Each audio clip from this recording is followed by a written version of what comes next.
In this video, I'm going to talk about how you could be damaging your high-end bass fishing rods when you go to store them for winter. But then we'll also give you a solution on how to resolve. Let's go.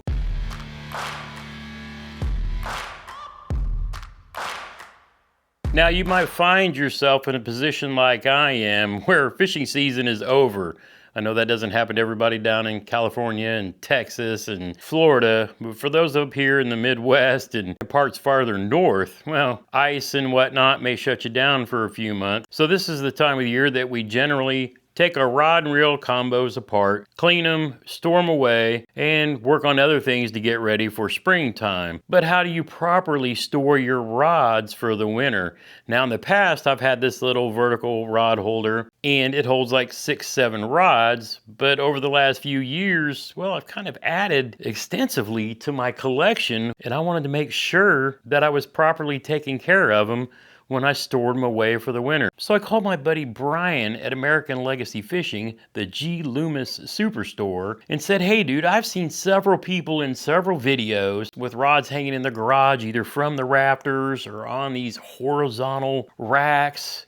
But I've always noticed every time I'm in a rod shop, they're all stacked up standing straight. And if you go in the back, that's how they store them all in racks in the back, sitting on their butts. Is there a proper way we should be storing our rods? He said best practices are A, not to lean them against walls like a lot of us tend to do. If you've watched any of my live streams over the last month, I've had them in the rod sleeves leaning against the wall because I didn't have enough room in my little fish rack here. But he says it's always best to keep them standing straight up and down, because I had originally bought a horizontal rod rack to put on the wall in my garage because I was going to shoot some video in there and thought it would be a good idea to have some rods in the background. And he said the problem with a lot of those is if all of the weight is sitting at the end and the tip and there's nothing to support the middle, then those aren't the best ways to do it. He says it's always best to have them on their butts, standing vertical whenever you're not using them. And I was like, okay, that kind of makes sense. So I did what any of us would do. I hopped on Amazon, read a bunch of different reviews, and ordered this one that happens to be made from Joywave. I'll link it down in the description below. So let's go ahead and put it together, see how well it worked. Can't be that hard, right? All right, looks pretty easy so far. You can just take the two pieces where the rods lean against, snap them into the end. All right, there's one part. Grab the next one and push the detent to get it started. And then the other, nest those down in there till they click. Right now, looking at the base, you can see where the detents are in all four sides to kind of hold it. All right, now that we've got the racks assembled, we're gonna grab the two support bases, and the end with the cap on the top is the top.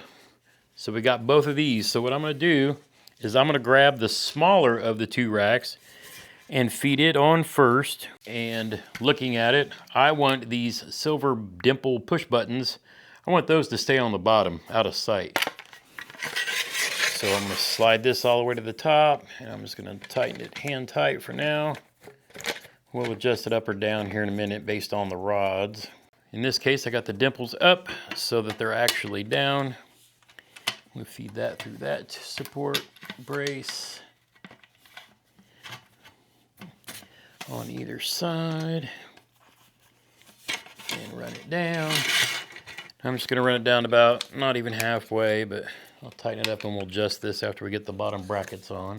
All right, I'm gonna set that whole assembly aside and grab the last four pieces, the two bottom brackets, and then the two support braces that go across the bottom. So we'll take one support brace, feed it into the bottom. I'm gonna go ahead and grab the second,